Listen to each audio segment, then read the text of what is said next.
ঘটেছে। এখনো পর্যন্ত ধৈর্য ধারণ করে আছি। আমরা সুস্থ, স্বাভাবিক, নিরাপদ ক্যাম্পাস বিনির্মাণে প্রত্যয়ী, কিন্তু স্পষ্টভাবে জানিয়ে দিতে চাই, যদি একইভাবে ভোট গণনাতে ম্যানিপুলেট করার বিন্দু পরিমাণ চেষ্টা করা হয় এবং যারা বাংলাদেশের স্বাধীনতা সার্বভৌমত্বকে বিশ্বাস করেন না, যারা এই ক্যাম্পাসের সাধারণ শিক্ষার্থীদের মত প্রকাশের স্বাধীনতাতে বিশ্বাস করেন না, যারা এই ক্যাম্পাসের সাধারণ শিক্ষার্থীদের মানবাধিকারে পূর্ব বিশ্বাস করেননি, এখনো করেন না, তারা যদি ভোট গণনার ম্যানিপুলেটের মধ্য দিয়ে যদি নির্বাচনী ফলাফলকে ব্যাহত করার বিন্দু পরিমাণ চেষ্টা করে, ঢাকা বিশ্ববিদ্যালয়ের সাধারণ শিক্ষার্থীরা সম্মিলিতভাবে তাদেরকে প্রতিরোধ করবে ইনশাআল্লাহ।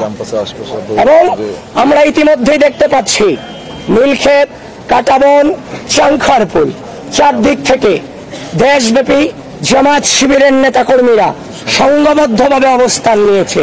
ঢাকা বিশ্ববিদ্যালয় প্রশাসন এবং রাষ্ট্রীয় প্রশাসন, নির্বাচন কমিশন, আমি আপনাদের সকলের প্রতি আহ্বান জানাচ্ছি, খুব দ্রুত এই ধরনের সন্ত্রাসী অবস্থান থেকে আমাদের ক্যাম্পাসের এরিয়াকে, ক্যাম্পাসের আশপাশ এরিয়াকে আপনারা মুক্ত করুন।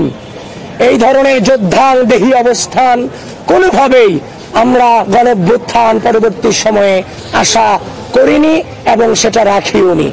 সুতরাং আশা রাখছি আপনারা সেই ব্যবস্থাগুলো আপনারা নেবেন। আর এখন যেহেতু ভোট গণনা চলছে, আপনারা আপনাদের জায়গা থেকে সজাগ দৃষ্টি রাখুন, আমরা আমাদের জায়গা থেকে সজাগ দৃষ্টি রাখার চেষ্টা করছি। তবে বিশ্বাস করেন, এই নির্বাচন সুষ্ঠু, নিরপেক্ষ এবং গ্রহণযোগ্যভাবে যদি সত্যিকার অর্থে প্রতিফলিত হয়, তাহলে মনে রাখবেন বাংলাদেশ পন্থীদের ভূমিধস বিজয় অবশ্যম্ভাবী ইনশাআল্লাহ।